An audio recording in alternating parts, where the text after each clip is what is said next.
Siyempre, mukha ka agad bumungad dyan. O, diba? Kala mo naman maganda. Siyempre, kakain muna tayo bago pumasok sa school. A few moments later. Papunta na nga pala ako dito ng school at may kasama din ako. Ito nga po pala mga kasama ko, mga klase ko. Dito kami sa may court.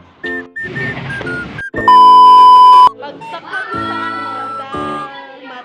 Huwag niyo na pong pansinin yung score ko. Huwag niyo na pong tanongin. Score. Ilang score?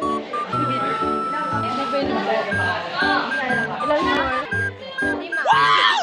5 lang. Wala, ang saya niyo. Akala mo mataas yung score. 1 lang naman. Okay, yan nga, mga kasay ko. Saya. Katulad na lang nito. Uwi na pala namin to. Yun lang. Bye-bye.